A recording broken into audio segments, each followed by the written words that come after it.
Hey everybody, it's Carpo here. Let's talk about this coming pole shift that's going to wipe out humanity. No, I'm kidding, of course, but that's kind of a major issue in the, let me say if I could word this the best I can, there's a fear community, okay, and it's not intentional, and I don't mean this offensively, I don't mean this, it's poking at anybody. There's a fear community which thrives on anything that's going on in the world that could possibly do in mankind or doom us as a species. And that's to be expected. There's always been the doomer kind of feeling. Sometimes it's certain types of people, sometimes it's just a phase in a person's life. But I prefer to keep the doom and gloom kind of out of my life. But anyway, back about 10 years ago, everybody was talking about this pole shift that was going to happen, and then it moved on to something else and something else. It went to ascension back in 2012. Everybody said we're all going to ascend into this new DNA, and then it became this comet ISON, and all these things that are going to happen. Amidst all this and all these little fads and phases that we go through, the pole shift has been one that's endured. It's something that is not just a speculation, and it's not just based on old tablets or an interpretation of what we think that the ancients may have said. And I kind of wanted to lay out exactly how this works so people can understand why we are overdue for a pole shift and why we very may well be going into one right now. Complete speculation on my part based on the science that I've been provided. Okay, that's my disclaimer. We have regular pole shifts here on the Earth, okay?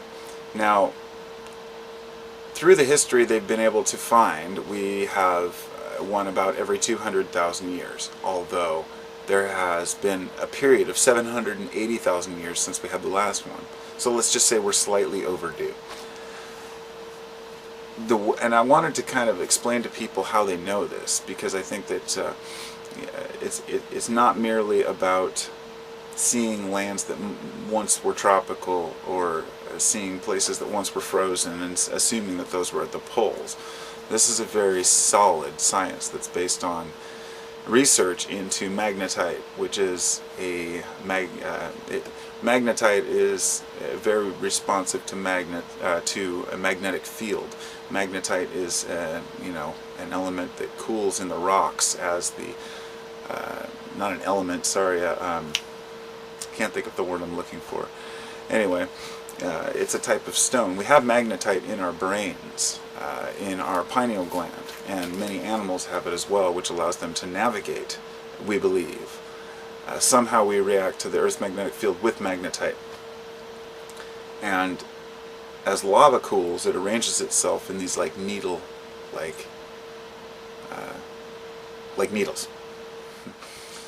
So these needles arrange themselves pointing north, okay, magnetic north, which is always slightly off from the North Pole, as we know. Navigation, all the ancient navigators knew this very well, and this has been kind of to explain, and this is what I'm trying to do, is kind of explain to people how they know. They look at old lava flows, and they'll take a core sample of, let's say, a lava flow. There are certain areas where volcanoes have been consistent throughout history, where they put out a certain amount of lava over a long period of time. What they found is going through these layers is that they'll find all the magnetite arranged facing north, and then 200,000 years later it's facing south, showing that at the time when that lava formed, the Earth magnetic north was the opposite that it is. So this is how they know that the Earth has shifted. So it's, that's pretty solid evidence. And they've even found a particular lava flow where as it appears, and this is where it gets kind of interesting, and this is the science behind why people say it might just happen in a blink of an eye. They've found that in one particular lava flow, the magnetite starts out going north and then shifts over 60 degrees towards south over a period of like 6 days in the lava flow. Basically, this is showing 60 degrees in 6 days, almost as if you can watch the compass needle change. This is very, very significant because it means that at the time when this happened, it happened quickly. And on top of that, and this is the kicker, you know, it's that the Earth, at the times when that happened, its magnetic field dropped to a significant low level right before it happened. And they can find that also by checking the magnetite. This is what's happening right now. Over the last 300 years, we have lost 10% of our magnetic shield. And one could say, well, let's take weather for example. People say, well, we can't say we're having worse weather now because we don't really know what the weather was like, you know, that long ago. We can only do short-term forecasting and can't quite compare today's, let's say, temperatures to, say, hundreds of years ago where they just said it was hot. But some things can be documented without having that historical evidence by using geology and understanding the rocks. So when the scientists found this, the scientists who discovered, you know, this magnetite and this, what was going on with the pole shifts, they were resisted for a long time. The scientific community would not buy into it, and it even got worse when they found that one that had shifted 60 degrees over like a week. The science community did not want to listen to that because that just went against, you know, what they thought was true, or, you know, a slow shift, slow global shift. And you'll hear people talking about how the pole has been moving over the past you know, few years, which it has, but I watched, the pole does move from place to place. It has shifted 50 miles, I believe, east of Siberia. So it does appear to be going a little further than normal, according to what I'm told. But as of yet, we don't have any actual true evidence that we're really shifting at this point. But when it does happen, I guess the thing is, it's going to happen quick. And this might happen in a week. This could happen in a year. This could happen in 1,000 years. Hell, this could happen in 10 or 20,000 years. We just don't know. But the evidence that we have is that the Earth's shield is failing. And when people talk about the electric universe theory and the sun and the atmosphere, this is why people are so excited and wanting solar flares. Damn nugs. As opposed to not wanting solar flares. See, there seems to be a misunderstanding. Some people would say we don't want solar flares, it'll take down our grid, it'll wipe out communications. But at the same time, this strong solar activity is what helps to charge up our atmosphere. And our atmosphere at this point is collapsing quickly, and we've lost a lot of it. And where do we go from here? Well, it's obvious that we can't do shit. I mean, there's nothing we can do to prove or disprove that this will or will not happen, and there's nothing we can do to prepare for something like this either. So, kind of at the root of it, when people start talking about a pole shift, a coming pole shift, it's kind of a so what thing, and that's why I've never mentioned it, although I've thought about it a lot. And it's funny when I look back through my history of interests, I'm really glad I didn't have a YouTube channel 15 years ago. Because if I did, I probably would have just been obsessed with the sky is falling, because that's what I was all about, you know.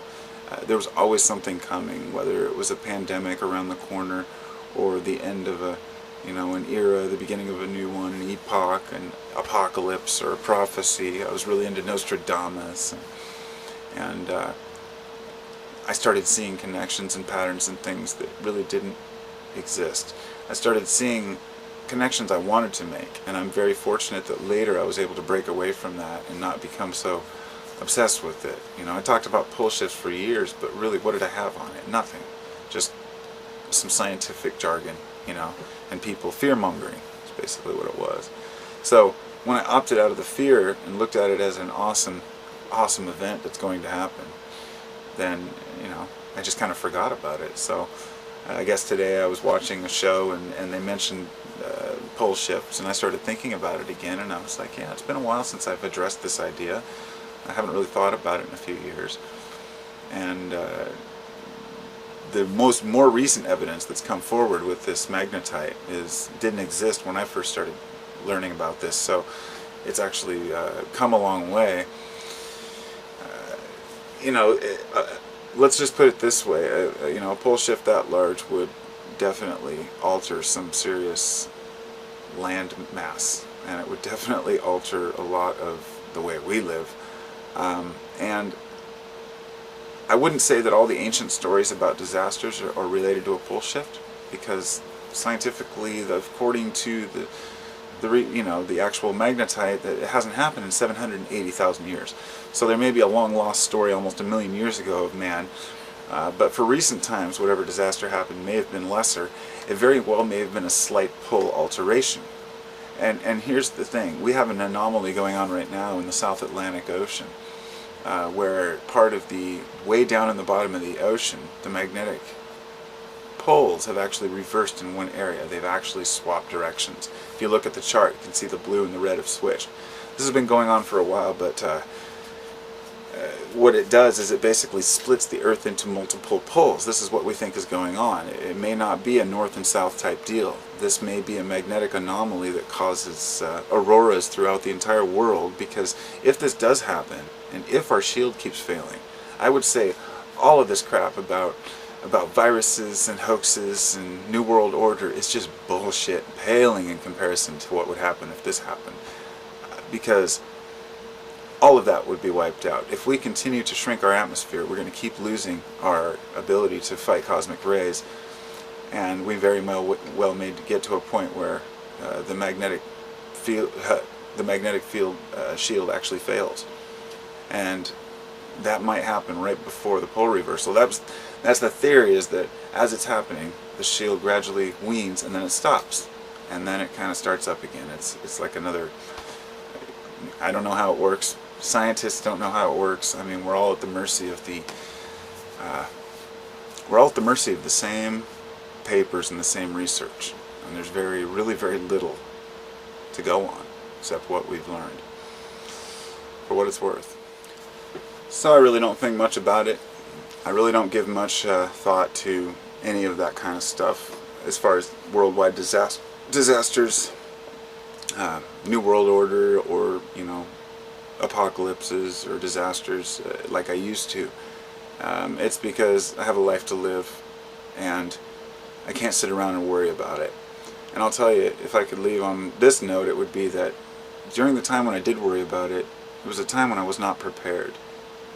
And I'm talking about mentally and physically, emotionally, and prep-wise.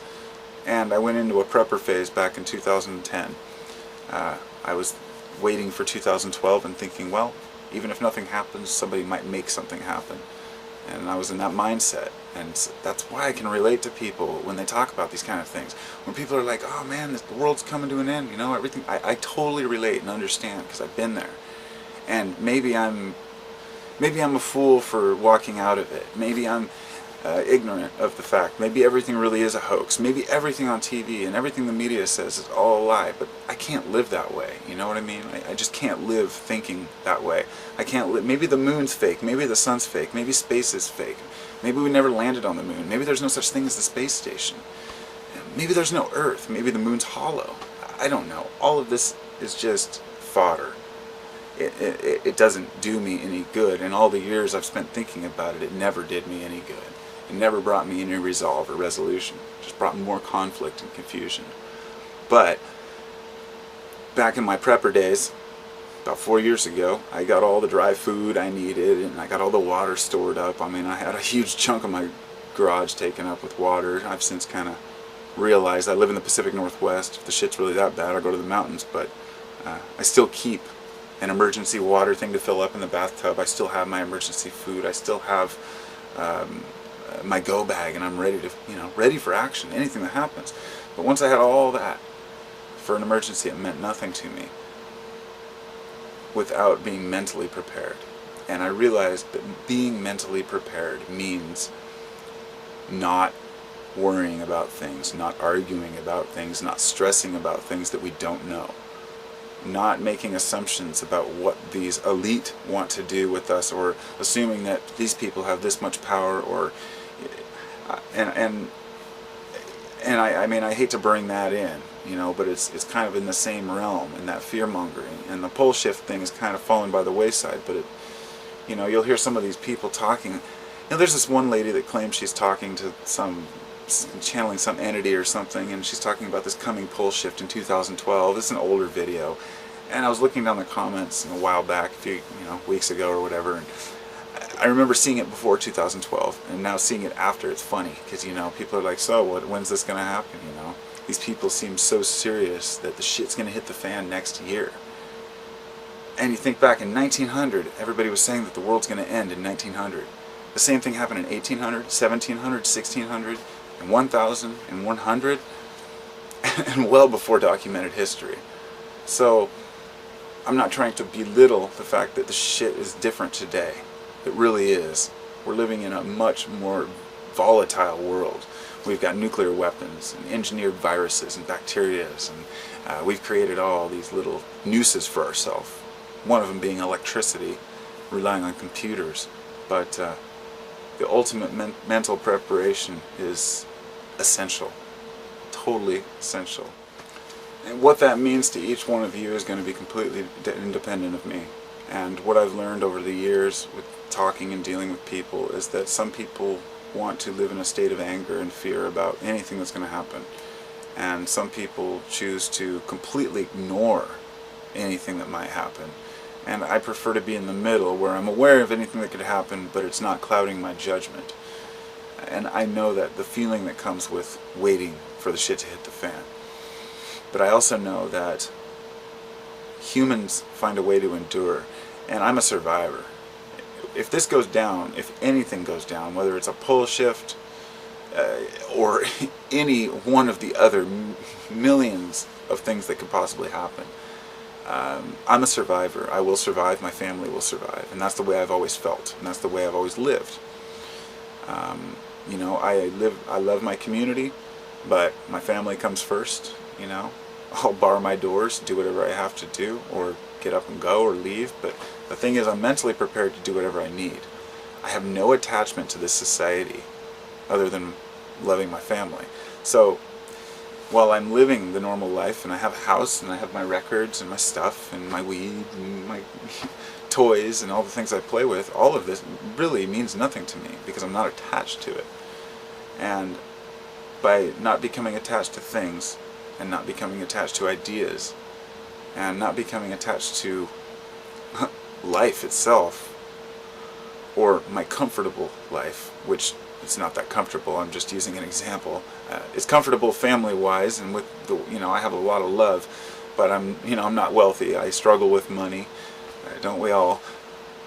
And it's one of those things where I just make it by. But if anything happens tomorrow, I'm ready for it, and I think that all of us would do better to be mentally prepared like that. And, I just can't stress it enough, because it's made my life so much richer to just set all the garbage aside, learn new things, but not worry about what might happen or what could happen.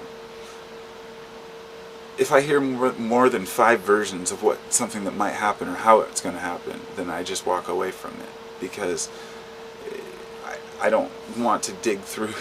That's not literally 5 versions, but if there are a lot of different ideas about what's going to happen, let's talk about like spirituality, for example, so I can give you an idea. When people say, what happens when you die? One person says you go to heaven, another person says you go to this limbo, another person says that you go and sign a contract for a new life, another person says you just go into the ether. I don't believe any of them, because they also strongly believe what they think is true. That it's clouded the real truth. And I feel the same way about many of these theories of what might happen in the world, many of these conspiracies. But when it comes to things like a pole shift, you can look at the evidence, and you can look at the science, and you can believe it or not. But these are, realistic things that are fun to look at, but not worth fearing. So hopefully I covered a couple of things in there, and really my only intention for mentioning all of this with the pole shift stuff is because I feel so much more clear-headed when I'm not fearing things, and not angry at the world, and not mad at the government, mad at the neighbors, mad at other races, cultures, just living my life, because ultimately here I am, and I have to live with myself. So when all this goes aside, if the lights go out tomorrow, I still have to live with who I am. And so I'd like to be a happy person. So be it, right? Alright, namaste everybody. Have a great night.